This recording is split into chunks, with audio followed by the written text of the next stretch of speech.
नमस्कार, आप सभी का स्वागत है हमारे चैनल में। तो दोस्तों जुड़ चुका हूं मैं यहां पर आप सभी के लिए जेटेट परीक्षा 2024-25 की तैयारी को लेकर के। तो जो भी शिक्षक बंधु जेटेट परीक्षा की तैयारी कर रहे हैं तो उनके लिए देखिए सबसे बड़ी महत्वपूर्ण बात क्या होगी कि देखिए पढ़ने के लिए सबसे पहले आपको सोचना पड़ता है कि किस पुस्तक को पढ़ें, कहाँ से नोट्स लें और क्या पढ़ें कि कम समय में अच्छा तैयारी करके यहाँ पर रिजल्ट ला सके, क्योंकि जेटेट परीक्षा बार बार आयोजित नहीं होती है और एक बार समय जाने के बाद दोबारा आपको नहीं मिलता है।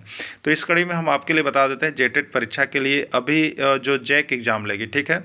और अभी देखिए जितना भी जैक एग्ज़ाम ले रही है आप सभी ने प्रश्न पत्र को देखा भी होगा, नहीं भी देखा होगा तो आपको मिल जाएगा, देख लीजिएगा। JCERT किताब जो जैक सरकारी विद्यालयों में फ्री में पढ़ने के लिए देती है, वहाँ से भर भर के प्रश्न लेकर के आती है और यहाँ पर विद्यार्थी जो होते हैं बहुत ऊंचे स्तर की पढ़ाई की तैयारी करते रह जाते हैं और वो सभी यहाँ पर फ्लॉप करते हैं। और जो यहाँ पर JCERT जैक की किताब का हूबहू प्रश्न पढ़ के चले जा रहे हैं उनका यहाँ पर रिजल्ट बहुत ही अच्छा हो रहा है, जिसका प्रमाण भी हमने यहाँ पर अभी जो परीक्षा हुआ उसका सभी को हमने यहाँ पर जो नोट्स मिला हुआ था, नोट्स दिए थे उसको हमने अंडरलाइन करके भी भेज दिया था। लगभग देखिए आपको यहाँ पर 80% 85% प्रश्न जो है आपके JCERT जैक की किताब से हूबहू सिंपल प्रश्न भिड़े हुए थे। तो आपका जेटेट में भी आएगा, लेकिन अब आपकी बारी है कि आप क्या डिसाइड करते हैं, ठीक है। यदि आप कहीं से गाइड लेके पढ़ रहे हैं तो गाइड तो देखिए बहुत ही आपको कमज़ोर बना देगा, ठीक है। बहुत ज़्यादा पढ़िएगा बहुत कम आएगा। आप JCERT किताब का अगर आपके पास समय है तो नोट्स बनाइएगा, और यदि नोट्स नहीं बना पाते हैं तो देखिए हम आपके लिए इसी कड़ी पर काम करते हैं। हम आपको सारे नोट्स PDF और वीडियो यहाँ पर JCERT जैक के किताब का हर चैप्टर क्लास 6 से लेकर के 11 तक, अभी 10 तक तो देखिए कंप्लीट है, 11 का बन रहा है, 10 तक से ही आपका ऐसे जेटेट परीक्षा में रहेगा। तो 10 तक का 100% कंप्लीट नोट्स हर चैप्टर से मिलेगा। और अभी हर जिस चैप्टर से आएगा अगर एग्जाम में प्रश्न तो उस चैप्टर से वहाँ से प्रश्न आपके एग्जाम में रहेगा ही रहेगा। तो ये हैंड रिटेन नोट्स है, आपको अब पूरा अंदर से निचोड़ करके बनाया गया है। इसकी प्रामाणिकता भी हो गई है अभी परीक्षा में बहुत हद तक, यानी 85-90% प्रश्न उसी नोट से भिड़े भी थे। तो आप सभी देख भी लिए होंगे। जो शिक्षक अभी तक नहीं जुड़े हैं आप जुड़ जाइएगा, हैंड रिटेन नोट्स लेकर के जरूर पढ़ लीजिएगा। अभी आपको सिर्फ यदि 1 से 5 शिक्षक की तैयारी कर रहे हैं तो 500 रुपये में आपको यह मिलेगा, और 6 से 8 शिक्षक की तैयारी कर रहे हैं तो यह आपको 500 रुपये मिलेंगे। और दोनों शिक्षक अगर एक साथ जुड़ देंगे तो उनको सिर्फ 700 रुपये में यहाँ से हम प्रोवाइड करते हैं ये सारे नोट्स, और उसके साथ साथ फ्री क्लासेज भी रहती है, ठीक है। तो क्लासेज भी आपको है, नोट्स भी आपको है, उसमें बात करने की सुविधा भी है, जिससे आप 100% यहाँ से स्कोर करेंगे। चलिए चलते हैं आगे। गुब्बारा का फुलाना और हवा निकाल देना किस प्रकार के परिवर्तन का उदाहरण है? तो पहले गुब्बारा होगा फर्स्ट स्टेज में, फिर उसको फुलाया गया होगा सेकेंड स्टेज, फिर हवा निकाल दिया गया। तो इसी अवस्था में पुनः पहली अवस्था में अगर कोई चीज़ आ जाए तो वह उत्क्रमणीय है, इसलिए इसको उत्क्रमणीय अभिक्रिया में आप डालिएगा। क्लियर? चलिए अगला। पदार्थ जिन्हें आसानी से हाथों से दबाया जा सकता है वे पदार्थ कहलाते हैं। बताइएगा जल्दी जल्दी। कठोर पदार्थ, कोमल पदार्थ, ठोस पदार्थ या गैस पदार्थ। वे पदार्थ जिन्हें आसानी से हाथों से दबाया जा सकता है। तो जिसको आसानी से दबाया जाता है वो कौन सा पदार्थ होता है बताइए? वो कोमल पदार्थ होता है। जो कोमल पदार्थ होगा उसी को तो आसानी से हम दबा सकते हैं ना। कठोर पदार्थ को तो हम दबा नहीं सकते हैं, गैस पदार्थ को दबा नहीं सकते हैं, ठोस पदार्थ को दबा नहीं सकते हैं, ठीक है। तो कोमल पदार्थ वो कौन सा पदार्थ है? ठोस पदार्थ ही होगा, लेकिन कोमल पदार्थ होगा। जो कोमल पदार्थ होंगे उन्हें आसानी से हम हाथों से दबा सकते हैं, ठीक है। चलिए नेक्स्ट प्रश्न देखिएगा। अगला है, वैसे पदार्थ जिन्हें हाथों से आसानी से नहीं दबाए जा सकते हैं उन्हें कौन सा पदार्थ कहते हैं? कोमल, कठोर, द्रव या ठोस, ठीक है। जिन्हें हाथों से आसानी से नहीं दबाए जा सकते हैं उनको हम लोग कहते हैं देखिए कठोर पदार्थ, और जिसको आसानी से हाथों से दबा सकते हैं उसको कहते हैं कोमल पदार्थ, ठीक है। चलिए आंसर मिलते जा रहा है। अगला प्रश्न है, जो पदार्थ पानी में घुल जाता है, जो पदार्थ पानी में घुल जाते हैं उन्हें क्या कहते हैं? जो पदार्थ पानी में घुल जाते हैं उन्हें क्या कहते हैं? जल में घुलनशील, गैस में घुलनशील, वसा में घुलनशील या कोई नहीं, ठीक है। तो जो पदार्थ जल में घुलेगा उसको हम लोग कहेंगे जल में घुलनशील, ठीक है, उसको हम लोग कहेंगे जल में घुलनशील। क्लियर?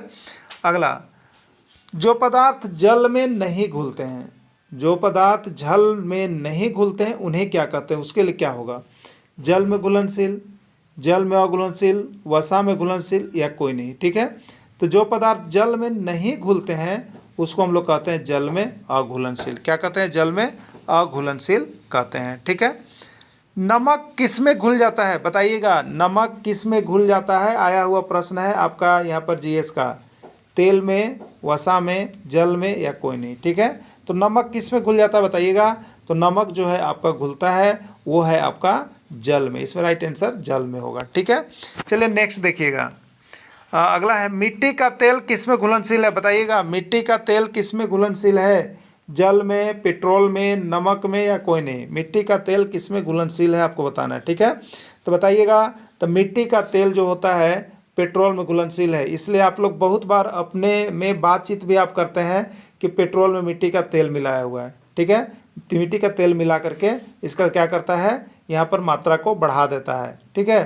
तो ये मिट्टी का तेल जो है आपका पेट्रोल में घुल जाता है।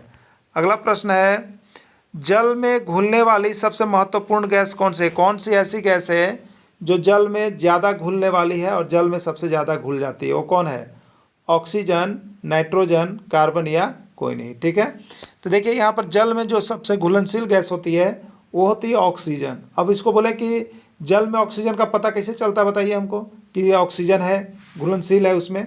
तो देखिए जल में रहने वाले जितने जलीय जीव जंतु हैं, मछली जिसको आप देखते हैं, वो अपना जो है जल में रहती है। तो कैसे? तो जल में घुली हुई ऑक्सीजन को श्वास के रूप में लेती रहती है। इसका मतलब है कि जल में जो है ऑक्सीजन घुला हुआ रहता है, जिसके कारण जल में जलीय जीव जंतु जीवित रह पाते हैं, क्योंकि कोई भी जीव जंतु को बिना ऑक्सीजन के रहना मुश्किल होता है। ठीक है। तो जल में ये ऑक्सीजन घुला हुआ रहता है। अगला है जल में तैरने वाले पदार्थ को क्या कहते हैं? जल में तैरने वाले पदार्थ को क्या कहते हैं? उत्प्लावक, पलायन, घुलनशील या दाह्य पदार्थ। तो जो जल में तैरते रहते हैं उसको हम लोग उत्प्लावक बल कहते हैं या उत्प्लावक कहते हैं। ठीक है। तो ये आंसर उत्प्लावक हो जाएगा। अगला प्रश्न है इनमें कौन अचुंबकीय पदार्थ है? आपको बताना है कि इसमें कौन अचुंबकीय पदार्थ है। ठीक है। देखिए जो चुंबक को अपनी ओर खींचता है, जो चुंबक को अपनी ओर खींचता है उसको चुंबकीय पदार्थ कहते हैं, और जो चुंबक को अपनी ओर नहीं खींच सकता है उसको अचुंबकीय पदार्थ कहते हैं। ठीक है। यानी वैसा पदार्थ जिसमें चुंबक की ओर आकर्षित होने का गुण है या चुंबक को अपनी ओर खींच सकता है वो चुंबकीय है, और जो चुंबक को अपनी ओर नहीं खींच सकता है वो अचुंबकीय है। ठीक है। वो क्या है? अचुंबकीय है। क्लियर? तो अब देखिएगा इसमें कौन अचुंबकीय पदार्थ बताइए, तो आप इसमें डिस्कस कर लीजिए। ठीक है। लकड़ी यह चुंबक को अपनी ओर खींच सकता है? नहीं, इसलिए यह अचुंबकीय पदार्थ है। प्लास्टिक यह चुंबक को अपनी ओर खींच सकता है? नहीं खींच सकता है ना प्लास्टिक, तो ये अचुंबकीय पदार्थ है। फाइबर यह चुंबक को अपनी ओर खींच सकता है? नहीं खींच सकता, इसलिए अचुंबकीय पदार्थ है। ठीक है। यानी इसमें जो ऑप्शन आए हुए हैं, लकड़ी भी अचुंबकीय पदार्थ है, प्लास्टिक भी अचुंबकीय है, फाइबर भी अचुंबकीय है, यानी इसका राइट आंसर डी हो जाएगा सभी। क्लियर? चलिए नेक्स्ट देखिएगा आप यहाँ पर। कुछ पदार्थों के आर पार देखा जा सकता है, कुछ पदार्थों के आर पार देखा जा सकता है, उन्हें क्या कहते हैं? ठीक है। कुछ पदार्थों के आर पार देखा जा सकता है, उन्हें क्या कहते हैं? पारदर्शी, अपारदर्शी, घुलनशील या चुंबकीय। ठीक है। जिन पदार्थों के आर पार देखा जा सकता है उसको हम लोग कहते हैं, देखिए पारदर्शी पदार्थ। क्या कहते हैं उसको? पारदर्शी पदार्थ के नाम से कहते हैं, क्योंकि पदार्थों को आर पार देखा जा सकता है। नेक्स्ट प्रश्न है कुछ पदार्थों के आर पार नहीं देखा जा सकता है, उन्हें क्या कहते हैं? कुछ पदार्थों के आर पार नहीं देखा जा सकता है, उन्हें क्या कहते हैं? पारदर्शी, अपारदर्शी, चुंबकीय या घुलनशील पदार्थ। ठीक है। तो पारदर्शी पदार्थ तो हो गया वह जिनको आर पार हम लोग देख सकते हैं, अपारदर्शी पदार्थ हो जाएगा वह जिनके आर पार हम नहीं देख सकते हैं। प्रश्न मेरा भी यही था, जिनके आर पार नहीं देखा जा सकता उन्हें क्या कहते हैं? तो इसका राइट आंसर बी होगा, अपारदर्शी पदार्थ होगा। क्लियर हो गया ना? अपारदर्शी पदार्थ होगा।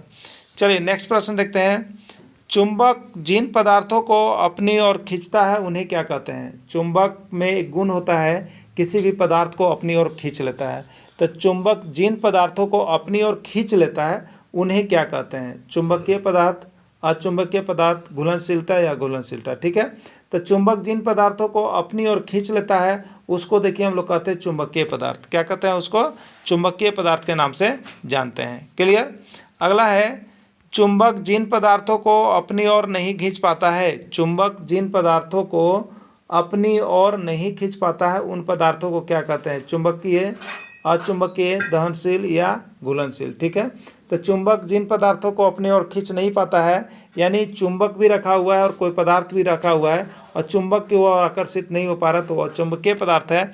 जैसे यहाँ पर देखिए एक चुंबक मान लीजिए हमने रख दिया और यहाँ पर प्लास्टिक रख दिया या यहाँ पर फाइबर का पाइप रख दिया, तो ये चुंबक इसको अपनी ओर नहीं सटा पाएगा। ठीक है, क्यों? क्योंकि यह अचुंबकीय पदार्थ है। अगर चुंबकीय पदार्थ होता तो ये सीधे इसमें टच कर जाता, आकर के इसके आकर्षण शक्ति से खींचा जाता। ठीक है, तो ये अचुंबकीय पदार्थ होता है जो अपनी ओर आकर्षित नहीं कर पाता है। ठीक है, अगला प्रश्न, इसमें कौन चुंबकीय पदार्थ है? ध्यान दीजिएगा, इसमें कौन चुंबकीय पदार्थ है? लोहा, निकेल, कोबाल्ट या सभी। लोहा देखिए चुंबक को अपनी ओर आकर्षित कर सकता है या चुंबक लोहा को अपनी ओर आकर्षित करता है। निकेल को भी चुंबक अपनी ओर आकर्षित करता है, कोबाल्ट को भी चुंबक अपनी ओर आकर्षित करता है।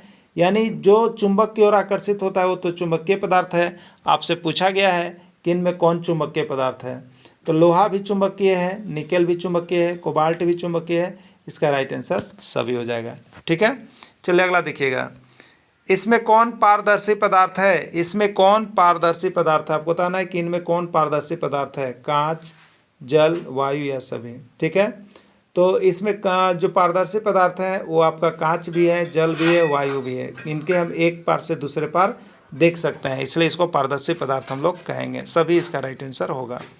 इसमें कौन अपारदर्शी पदार्थ बताइए? अपारदर्शी पदार्थ इसमें कौन है आपको चेक करना है? लकड़ी, धातु, कूट या सभी। ठीक है, लकड़ी से भी हम आर पार नहीं देख सकते हैं, कोई धातु में भी हम आर पार नहीं देख सकते हैं, कोई कूट लेकर भी हम आर पार नहीं देख सकते हैं, यानी इसका राइट आंसर सभी में चला जाएगा। ठीक है, अपारदर्शी पदार्थ हो गया। ठीक है, तो ये सभी अपारदर्शी पदार्थ है, क्योंकि अपारदर्शी पदार्थ में क्या होता है, आर पार नहीं देखा जा सकता है। तो लकड़ी से भी आर पार नहीं देखा जा सकता है, धातु से भी नहीं और कूट से भी नहीं, इसलिए इसका राइट आंसर सभी में चला जाएगा। ठीक है, अगला प्रश्न है, कुछ पदार्थ के आर पार देखा जा सकता है लेकिन स्पष्ट नहीं दिखलाई पड़ती है, कौन सा पदार्थ कहलाता है? ठीक है, कुछ पदार्थ में तो पूरे आर पार देख सकते हैं तो पारदर्शी है, कुछ पदार्थ के आर पार नहीं देख सकते हैं तो अपारदर्शी है, लेकिन कुछ पदार्थ ऐसे हैं जो कुछ लौकता है कुछ लौकता नहीं है, यानी बीच में पड़ता है। ठीक है, तो उसको क्या कहते हैं? पारदर्शी, अपारदर्शी, पारभासी। तो पारदर्शी तो हम लोग समझ गए कि आर पार दिखाएगा, अपारदर्शी तो हम लोग समझ गए कि आर पार नहीं दिखाएगा, और पारभासी में जो है कुछ दिखाएगा और कुछ नहीं दिखाएगा, मतलब धुंधला दिखाएगा। ठीक है, जैसे इसमें क्या होता है, तो देखिए जो कागज़ है उसमें तेल लगा दीजिए, यानी तेल लगा हुआ कागज़, तेल लगा हुआ कागज़, इसमें क्या दिखाई देगा, लेकिन धूमिल दिखाई देगा। क्या देगा? धूमिल दिखाई देगा। ठीक है, तो ये तेल लगा हुआ कागज़ जो है पारभासी का उदाहरण है। और अब देखिएगा यहाँ पर, तो आपको जिसे कांच घिसा हुआ कांच को आप घिस दीजिए ज़मीन में, तो ये भी दिखाई देगा लेकिन पूरा साफ साफ दिखाई नहीं देगा, तो ये भी आपका पारभासी पदार्थ का उदाहरण आता है। ठीक है, चलिए नेक्स्ट देखिएगा। नेक्स्ट में देखिए, यह प्रश्न आ ही गया है, तेल लगा हुआ कागज़ किस प्रकार के पदार्थ का उदाहरण है? पारदर्शी, अपारदर्शी, पारभासी या कोई नहीं। तो पारदर्शी में तो पूरा साफ सुथरा दिखना चाहिए, अपारदर्शी में एकदम नहीं दिखता है, लेकिन पारभासी में कुछ दिखेगा कुछ नहीं दिखाएगा, धुंधला दिखाई देगा। ठीक है, तो तेल लगा हुआ कागज़ में इसी प्रकार का होता है, तो तेल लगा हुआ कागज़ जो है पारभासी पदार्थ का उदाहरण है। ठीक है, अगला प्रश्न है, प्रकृति में सबसे हल्का तत्व कौन है? प्रकृति में सबसे हल्का तत्व हाइड्रोजन, लिथियम, नाइट्रोजन या ऑक्सीजन। ठीक है, तो प्रकृति में सबसे हल्का तत्व जो है वो आपका हाइड्रोजन है। ठीक है, चलिए नेक्स्ट देखिएगा, प्रकृति में सबसे कठोर पदार्थ कौन है? बहुत बार देखिए प्रश्न परीक्षा में आया है कि प्रकृति में सबसे कठोर पदार्थ कौन है? हाइड्रोजन, हीलियम, हीरा या ग्रेफाइट। ठीक है, तो प्रकृति में सबसे कठोर पदार्थ जो होता है वो हीरा है। देखिए, ठीक है, प्राकृतिक पदार्थों में सबसे अधिक कठोर पदार्थ अगर कोई है तो वो आपका हीरा है। क्लियर, चलिए नेक्स्ट देखिएगा, चमकदार पदार्थ का उदाहरण है, इसमें कौन चमकने वाला पदार्थ है बताइए? कागज, लकड़ी, कपड़ा या तांबा। तो चमकदार, धातुओं में एक चमक होती है। ठीक है, इसलिए चमकदार पदार्थ के अंतर्गत यहाँ पर तांबा को आप लीजिएगा। पानी में तैरने वाली वस्तु कौन है? इसमें देखिए प्रश्न ये पूछा गया था, पानी में तैरने वाली वस्तु कौन है? पत्थर, सूखा पत्ता, सिक्का या लोहा।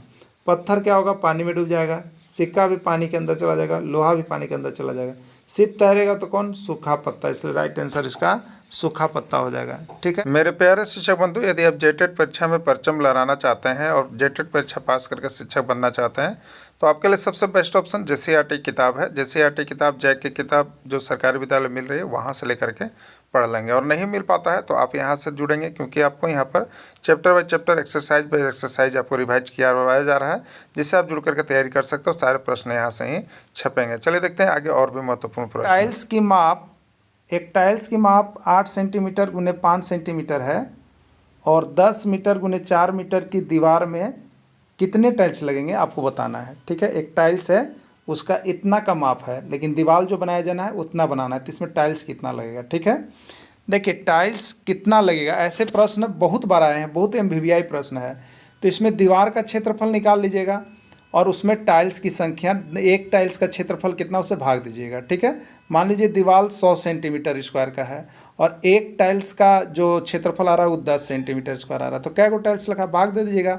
तो 10 दही हम 100 यानी 10 टाइल्स लगेगा। क्लियर, तो इसलिए पहले दीवार का क्षेत्रफल आप निकाल लीजिएगा। तो दीवार का क्षेत्रफल मतलब ये कैसा है, टाइल्स आयताकार है, 10 मीटर लंबाई चौड़ाई दिया है मतलब आयताकार है, तो दीवार का क्षेत्रफल हो जाएगा कितना, 10 मीटर गुने 40 मीटर। ठीक है, तो 10 मीटर गुने यहाँ पे 4 मीटर है, 4 मीटर तो 10 चौके 40 मीटर हो गया, 40 मीटर स्क्वायर। अब इसी को देखिए यहाँ पर सेंटीमीटर में टाइल्स दिया है, तो मीटर को सेंटीमीटर में कन्वर्ट कर दीजिएगा। तो 40 गुने मीटर, एक मीटर में कितना, 100 सेंटीमीटर, तो ये मीटर की जगह पर 100 सेंटीमीटर हो जाएगा और इसका स्क्वायर हो जाएगा। ठीक है, तो 40 गुने कितना हो जाएगा, 40 गुने 100 का स्क्वायर करेंगे तो 1 पर 4 को 0 आ जाएगा, यानी 4 और कितने जीरो हो जाएंगे, 5 जीरो, 4 पर कितना 5 जीरो और बट्टा। इसी तरह से टाइल्स का क्षेत्रफल नीचे लीजिएगा, टाइल्स का क्षेत्रफल कितना होगा, ये सेंटीमीटर यहाँ पर स्क्वायर आ गया और ये भी हो जाएगा सेंटीमीटर स्क्वायर, 8 गुने 5 सेंटीमीटर स्क्वायर, तो 8 बचे कितना हो जाएगा 40। ठीक है, 40 हो जाएगा, 40 से 40 कट गया एक बार में, तो यहाँ पर कितना बच गया, 1 पर 4 जीरो, कितना बच गया, 1 पर 4 जीरो, 1 पर 4 जीरो आपका बच गया, यानी 10,000 टाइल्स लगेंगे। कितने टाइल्स लगेंगे, 10,000 टाइल्स लगेंगे। 10,000 राइट आंसर सी में है, यही इसका आंसर हो गया। ठीक है, बाकी सारा कुछ नीचे आपको देखिए इस तरह से विधिवत बनाया हुआ है, आप सभी बना करके भी इसके साथ प्रैक्टिस PDF के साथ देख लीजिएगा। जो नहीं जुड़े हैं अभी ज्वाइन कीजिए, सिर्फ 500 रुपये में। हमारा मोबाइल नंबर शुरुआत दिया गया है, आप देख लिए होंगे, उस मोबाइल नंबर से संपर्क करके तुरंत जुड़ जाइए। JCERT जैक की किताब पढ़िए, बाहर कोई भी बाजारों किताब नहीं पढ़िए, कम प्रश्न पढ़ करके 101% स्कोर कीजिए। ठीक है, चलिए उसी पर आधारित एक प्रश्न है, अगर आप थोड़ा इसको जल्दीबाजी में बना के देखिएगा कैसे बनेगा। एक टाइल्स की माप 5 मीटर गुने 4 मीटर के आकार का है और दीवार की माप 15 मीटर गुने 20 मीटर के आकार का है। देखिए टाइल्स भी मीटर में दिया हुआ है और दीवार भी मीटर में दिया हुआ है, इसको सेंटीमीटर से हमें चेंज नहीं करना है। ठीक है, तो टाइल्स का संख्या बराबर क्या होता है अभी आपको बताए थे, तो दीवार का क्षेत्रफल, पहले बड़ा वाला दीवार का क्षेत्रफल 15 मीटर गुने 20 मीटर, अब बटे नीचे में क्या हो जाता है, टाइल्स का क्षेत्रफल। ठीक है, एक टाइल्स का क्षेत्रफल, तो टाइल्स हो गया 5 मीटर गुने 4 मीटर। ठीक है, देखिए मीटर से मीटर और मीटर से मीटर कैंसिल हो गया है। अब देखिएगा 4 से ये 20 5 बार में और ये 5 से 5 एक बार में, तो कितना बचा 15, यानी बचा कितना, सिर्फ 15, यानी 15 टाइल्स की आवश्यकता होगी, 15 टाइल्स की आवश्यकता होगी। 15 टाइल्स किस में है, बी में है, बी इसका राइट आंसर हो जाएगा। ठीक है, चलिए बाकी नीचे आपको सभी कुछ PDF देखिए इस तरह से जो बना हुआ रहता है आपको लिए यहाँ पर प्रोवाइड कर दिया गया है, जो जुड़े हैं उनको मिल चुका है, आप सभी देख लीजिएगा। ठीक है, समबाहु त्रिभुज की एक भुजा की माप 10 सेंटीमीटर है तो उसकी परिमिति होगी, समबाहु त्रिभुज की एक भुजा। ठीक है, परिमिति यानी परिमाप क्या होगी, देखिए परिमिति के लिए बहुत ही इजी वे आपको बताए हैं कि आप फिगर बना लीजिए। सबसे पहले एक समबाहु त्रिभुज है, समबाहु त्रिभुज में सब भुजा का होता है बराबर होता है, ये देखिए आपको जानना पड़ेगा। तो एक भुजा 10 सेंटीमीटर है, तो अगर ये 10 है तो ये भी 10 है, तो ये भी 10 है। ठीक है, अब परिमाप बराबर क्या होता है, भुजा का योग, AB BC CA, भुजा का योग, तो AB जोड़िएगा तो भुजा का योग मतलब AB प्लस BC और प्लस CA। ठीक है, तो AB कितना हो गया 10, CA तो AB कितना हो गया 10 सेंटीमीटर, BC कितना हो गया 10 सेंटीमीटर, CA कितना हो गया 10 सेंटीमीटर, 10 10 20 10 30, यानी 30 सेंटीमीटर इसका आंसर होगा। ठीक है, 30 सेंटीमीटर किस में है, ए में है। इस ये तो हो गया देखिए आपका बेसिक चीज़ से, लेकिन आप समबाहु त्रिभुज का सूत्र भी याद रख लीजिए। ठीक है, क्या होता है समबाहु त्रिभुज का परिमाप, अगर सूत्र से आपके दिमाग में रहेगा तो समबाहु त्रिभुज का परिमाप, समबाहु त्रिभुज का परिमाप बराबर क्या हो जाता है, परिमाप बराबर हो जाता है 4 गुने भुजा, 4 गुने भुजा। समबाहु त्रिभुज का परिमाप बराबर कितना होता है? यहाँ पर देखिए समबाहु त्रिभुज 3 को भुजा, 3 गुने भुजा, ठीक है। ये 4 गुने भुजा किसका होता है? वर्ग का होता है, ठीक है। तो समबाहु त्रिभुज का परिमाप बराबर 3 गुने भुजा, क्योंकि तीनों भुजा बराबर होता है इसलिए 3 गुने भुजा। अब देखिए आपके पास है 3 और गुने भुजा, भुजा कितना दिया है? 10 सेंटीमीटर, तो 3 गुने 10 सेंटीमीटर बराबर कितना हो जाएगा? 30 सेंटीमीटर, यही आंसर हो जाएगा। तो एक सूत्र से भी हुआ, एक बेसिक जोड़ करके भी हम लोग परिमाप निकालते हैं। परिमाप देखिए बहुत बार एग्जाम में पूछा गया है, जब हम प्रैक्टिस सेट लेकर के आएंगे तो उस समय इस तरह से आपको बनाना पड़ेगा, ठीक है। पहले सभी कुछ बना लीजिए, फिर प्रैक्टिस एक बार एग्जाम की जैसी घोषणा होती है तो आप सभी को हम करवाएंगे। और आप लोगों से एक रिक्वेस्ट है, जो भी शिक्षक अभी तक वार्षिक प्रीमियम की राशि 100 रुपये नहीं जमा किए हैं, उनसे साधारण अनुरोध होगा कि आप सभी 100 रुपये वार्षिक प्रीमियम जरूर जमा कर दें, क्योंकि आपके लिए हम लोग हर रोज़ दिन यहाँ पर मेहनत करते हैं इस तरह से, जो कि आपको वार्षिक प्रीमियम देना पड़ता है। जो भी जुड़े हुए हैं जरूर कर लीजिएगा, ठीक है। चलिए अगला देखिएगा। 10 सेंटीमीटर भुजा वाले समचतुर्भुज की ऊंचाई 5 सेंटीमीटर है, समचतुर्भुज का क्षेत्रफल क्या होगा? ठीक है, समचतुर्भुज का क्षेत्रफल क्या होगा आपको बताना है, ठीक ना। देखिए यहाँ पे क्या है, आपको समचतुर्भुज का क्षेत्रफल है, तो यहाँ पर अगर विकर्ण दिया समचतुर्भुज का क्षेत्रफल बराबर क्या होता है याद रखिएगा।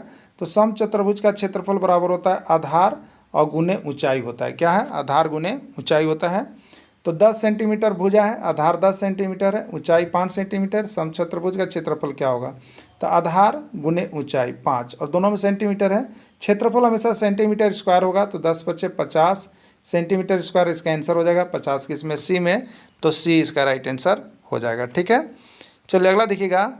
एक त्रिभुज की भुजाएं 4 सेंटीमीटर, 5 सेंटीमीटर और 6 सेंटीमीटर है। त्रिभुज का परिमाप ज्ञात करें। एक त्रिभुज की भुजाएं 4 सेंटीमीटर, 5 सेंटीमीटर और 6 सेंटीमीटर है। त्रिभुज का परिमाप ज्ञात करें। 10 सेंटीमीटर, 12 सेंटीमीटर, 14 सेंटीमीटर या कोई नहीं, ठीक है। तो त्रिभुज की भुजाएं, चलिए देखते हैं। त्रिभुज की भुजाएं इस तरह से है, मतलब कम बेसी है। एक का कितना है? 6 सेंटीमीटर मान लीजिए इसका है, एक आपका 4 सेंटीमीटर है और एक आपका 5 सेंटीमीटर है, ठीक है। त्रिभुज का परिमाप बताना। देखिए इसमें कौन सा, कोई फार्मूला नहीं है, कोई फार्मूला नहीं है। त्रिभुज का परिमाप मतलब भुजा का योग, योग मतलब 6 सेंटीमीटर, फिर 4 सेंटीमीटर, फिर 5 सेंटीमीटर, 6 4 10 और 5 15 सेंटीमीटर। तो यही हो गया त्रिभुज का परिमाप 15 सेंटीमीटर। राइट आंसर हो गया 15 सेंटीमीटर। किस में है? डी में है, तो डी ही इसका राइट आंसर हो जाएगा, ठीक है। चलिए देखिए यहाँ पर बाकी सब कुछ बना हुआ है, आप सभी बना लीजिएगा, इस तरह से देख करके निकाल लीजिएगा। वीडियो के अंत तक जुड़े रहें, इसके लिए आप सभी को बहुत बहुत धन्यवाद।